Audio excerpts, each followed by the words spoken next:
Na današnji skupščini delniške družbe Mercator se je VZMD po svojih skupnih pooblaščencih udeležil skupščine.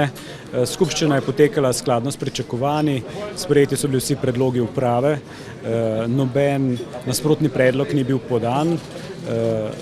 Veseli nas, da družba dejavno uresničuje začrtano dividendno politiko, ki jo je dorekla tudi v sodelovanju z VZMD-jem v preteklem letu, tako da so delničarji upravičeni do dividende v višini 8 evrov na delnico, ki bo izplačana v 60 dneh.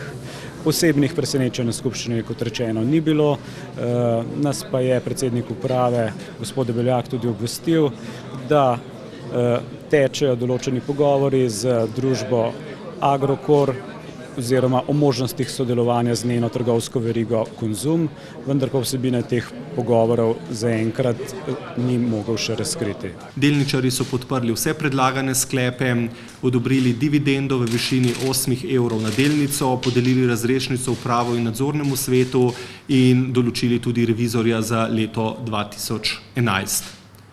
Tako da je pravzaprav bila to ena najkrajših skupščin, odkar sem jaz tule v Mercatorju, in kot je ponavadi Mercatorju, so bili tudi vsi sklepi podprti z visoko podporo vseh delničarjev. Kar se tiče procesa skupne prodaje večinskega paketa Mercatorja, kot verjetno veste, so lastniki predvsem banke v prejšnjem tednu oblikovali konzorcij večinskega paketa.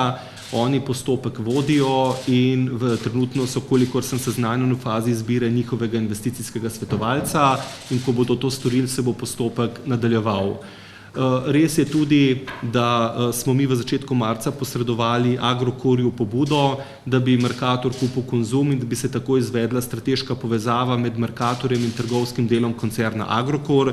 Prejšnji petek smo prejeli od gospoda Todoriča, torej od družbe Agrokor, pisno pobudo, da bi v skladu s tem našim predlogom začeli pogovore, in danes, tik pred skupščino, smo opravili preliminarne pogovore z gospodom Todoričem in njegovo ekipo. Dogovorili smo se, da se o vsebini teh pogovorov ne bomo informirali javnosti, pogovore bomo v naslednjih tednih nadaljevali, in če bo do kakšnih dogovorov v zvezi s tem prišlo, bomo takrat na ustrezen način informirali delničarje in javnost. Bi pa še enkrat poudaril, da naši pogovori z družbo Agrokor, pri čemer smo danes opravili preliminarne razgovore, niso v ničemer povezani z tem procesom, ampak se nanašajo na morebitno povezavo Mercatorja kot vodilnega trgovca v regiji z trgovskim delom koncerna Agrokor v skladu z izhodišči, kot smo jih mi dne 2. 3. njim posredovali z dopisom, ki je tudi javno objavljen.